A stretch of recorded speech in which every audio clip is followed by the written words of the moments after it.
Hello everyone, how are you? I hope you all are doing well and enjoying your life to the fullest. आज के इस video में मैं vocabularies लाई हूँ जो वर्ब्स से रिलेटेड है, हमारे एक्शन से रिलेटेड है। तो इसका मैं नेक्स्ट पार्ट लेकर आई हूँ ए से रिलेटेड जो हमारे वर्ब्स हैं।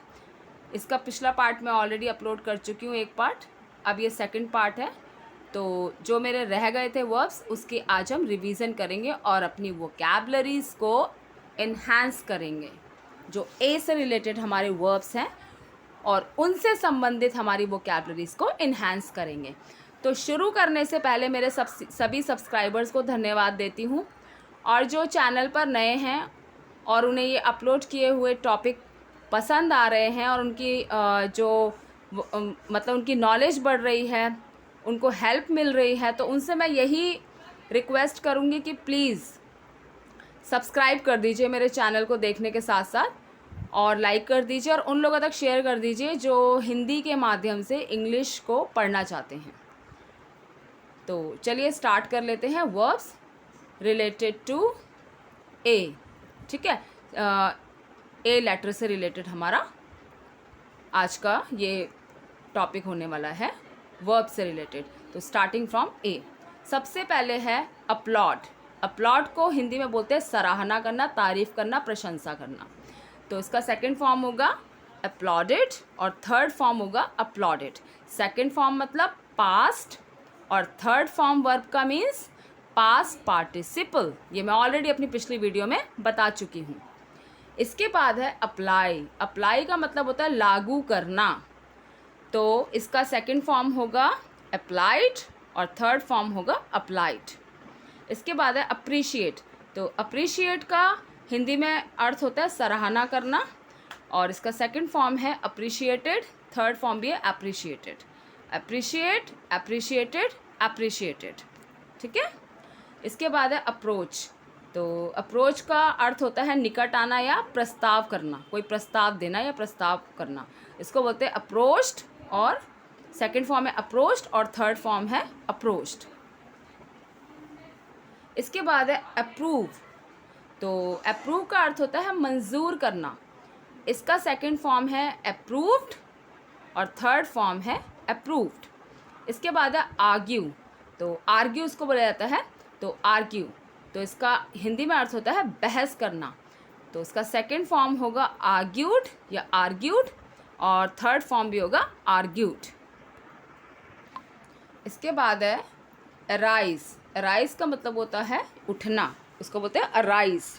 इसका सेकंड फॉर्म होता है अरोस और थर्ड फॉर्म इसको बोलते हैं अरीजन।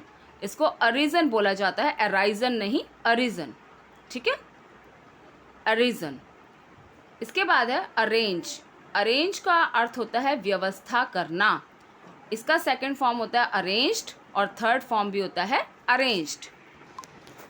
तो इसके बाद है हमारा अरेस्ट। अरेस्ट का अर्थ होता है गिरफ्तार करना। तो इसका सेकंड फॉर्म होता है अरेस्टेड, थर्ड फॉर्म भी होता है अरेस्टेड। इसके बाद है आस्क। आस्क का अर्थ होता है पूछना, इसका सेकंड फॉर्म है आस्क्ड और थर्ड फॉर्म भी होता है आस्क्ड। ठीक है, आस्क, आस्क्ड, आस्क्ड। इसके बाद है असेंबल।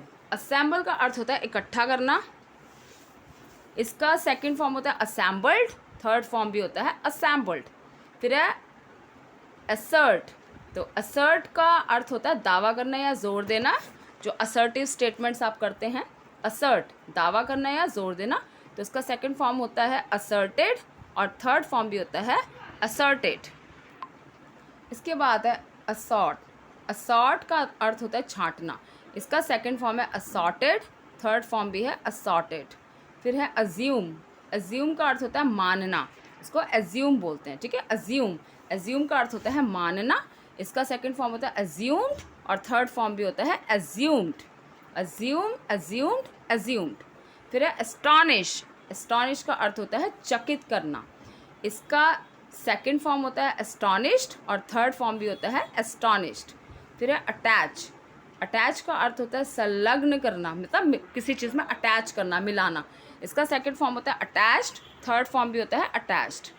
फिर है अटैक, अटैक का अर्थ होता है आक्रमण करना, इसका सेकंड फॉर्म होता है अटैक्ड, थर्ड फॉर्म भी होता है अटैक्ड। फिर है अटेन, अटेन का अर्थ होता है हासिल या प्राप्त, ठीक है, कोई चीज़ प्राप्त करना, हासिल करना। इसका सेकंड फॉर्म होता है अटेंड और थर्ड फॉर्म भी होता है अटेंड। फिर है अटैम्प्ट, अटैम्प्ट का अर्थ होता है प्रयास या प्रयत्न करना, इसका सेकंड फॉर्म होता है अटैम्प्टेड और थर्ड फॉर्म भी होता है अटैम्प्टेड। इसके बाद है अटेंड, इसका अर्थ होता है किसी समारोह में भाग लेना, तो इसका सेकंड फॉर्म होता है अटेंडेड और थर्ड फॉर्म भी होता है अटेंडेड। फिर है अट्रैक्ट, तो अट्रैक्ट का हिंदी में अर्थ होता है आकर्षित करना, सेकंड फॉर्म होता है अट्रैक्टेड और थर्ड फॉर्म भी होता है अट्रैक्टेड। फिर है ऑडिट, ऑडिट का अर्थ होता है लेखा जोखा करना, तो इसका सेकंड फॉर्म होता है ऑडिटेड और थर्ड फॉर्म भी होता है ऑडिटेड। Audit, audited, audited. फिर है अवॉइड, अवॉइड का अर्थ होता है किसी को टालना या नज़रअंदाज करना, है ना, नज़रअंदाज, इसको बोलते हैं अवॉइडेड सेकंड फॉर्म में, और थर्ड फॉर्म में होता है अवॉइडेड, ठीक है। सेकंड अवॉइडेड, वर्ब का सेकंड फॉर्म अवॉइडेड और थर्ड फॉर्म भी होता है अवॉइडेड। फिर है अवेक, अवेक का अर्थ होता है जागना, चौकन्ना, इसका सेकंड फॉर्म होता है अवोक और थर्ड फॉर्म होता है अवोकन, अवेक, अवोक, अवोकन। फिर है अवार्ड, इसका अर्थ होता है पुरस्कार देना, इसका सेकंड फॉर्म होता है अवॉर्डेड और थर्ड फॉर्म होता है अवॉर्डेड, तो अवॉर्ड, अवॉर्डेड, अवॉर्डेड। तो इसका ही मैंने आपको बता दिया होगा अरेंज, अरेंज्ड, अरेंज्ड। तो इस तरह से आप लोगों ने ये देखने हैं और इनका जो है इनको प्रैक्टिस करनी है अपनी डेली लाइफ में, इसी से जो है आपके वोकैबुलरीज इन्हांस होंगे, बढ़ेंगे और आपकी प्रैक्टिस अच्छी होगी, इंग्लिश लैंग्वेज आपको और अच्छे से समझ में आएगी। तो आज के लिए इतनी रिवीजन काफ़ी है, मैं और भी इंटरेस्टिंग टॉपिक्स के साथ आती रहूँगी। बस आपसे यही रिक्वेस्ट है कि अगर आपको इसी तरह से इंटरेस्टिंग टॉपिक्स देखने हैं, मैं अपलोड करती रहूँगी, बस आप सब्सक्राइब कर दीजिए। जो लोग खाली रैंडमली देख रहे हैं और सब्सक्राइब नहीं किया, उनसे यही रिक्वेस्ट करूँगी कि मेरे चैनल को देखने के साथ साथ सब्सक्राइब कर दीजिए और उन लोगों तक शेयर कर दीजिए जिनको इंग्लिश ग्रामर या लैंग्वेज पढ़ने की आवश्यकता है हिंदी के माध्यम से, और पसंद आ रहा है तो लाइक भी कर दीजिए। Keep in touch with me, मैं अच्छे इंटरेस्टिंग टॉपिक्स के साथ आती रहूँगी। God bless you, thanks for watching my video, God bless you.